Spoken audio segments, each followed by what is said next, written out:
جتنا ہم جانتے ہیں نا فاضل ممبر ملتان کو، اتنا تو آپ جانتے ہی نہیں ہو۔ ابھی خان صاحب تو پہچانے گا کہ یہ کیا چیز ہے۔ میں بھی ان کو جانتا ہوں، جب یہ اتنے سے تھے، اتنے سے جب کونے میں کھڑے ہوتے تھے اور کھڑکیاں کھاتے تھے، میں ان کو تب سے جانتا ہوں۔ میں ان کو بھی جانتا ہوں، ان کے بابا کو بھی جانتا ہوں۔ اس نے اس پارٹی کی تنقید کی جس نے اس کو وزیر خزانہ بنایا تھا۔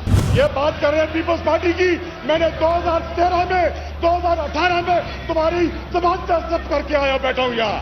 کیا بات کر رہے ہیں؟ جناب اسپیکر، آپ خان صاحب کو بتائیں کہ اس شخص کو پہچانے۔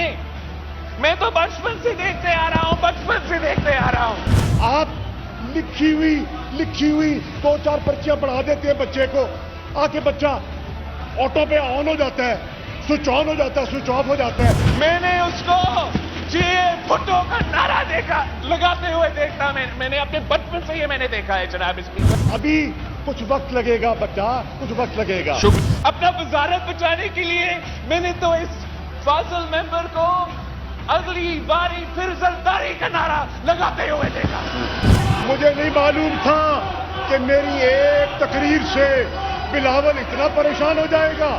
ہمارا فارن منسٹر تھا تو دنیا میں کیمپین کرتا تھا، دنیا میں کیمپین کرتا تھا کہ یوسف رضا گیلانی کو نہیں، مجھے وزیر اعظم بنا دو۔ یہی تو وجہ ہے کہ اس کو فارغ کیا گیا تھا وزارت سے۔ اس نے گیلانی کی بات کی ہے، یوسف رضا کی، کم از کم اس کو مکا کا لیڈر آف دی اپوزیشن تو نہ بنایا ہوتا۔ یہ تو سرکاری ووٹوں سے گیلانی آج لیڈر آف دی اپوزیشن بنا ہوا ہے۔ اپنے گریبان پہ جھانک کے دیکھو بلاول، گریبان پہ جھانک کے دیکھو۔ میں ریکویسٹ کرتا ہوں کہ وزیر اعظم کو ISI کو کہنا چاہیے شاہ محمود کا فون سٹاپ کرے۔ پریشان ہو گیا بچہ پریشان ہو گیا آج بچہ بہت پریشان ہے۔ میں تو آپ کو آدھا کہانی بتایا ہوں جناب۔ نہیں پلیز وائنڈ اپ کریں، بہت کچھ رہتا ہے۔ پلیز وائنڈ اپ۔ کیا بات کر رہے ہو؟ ایجنڈے پہ آ گئے ہو۔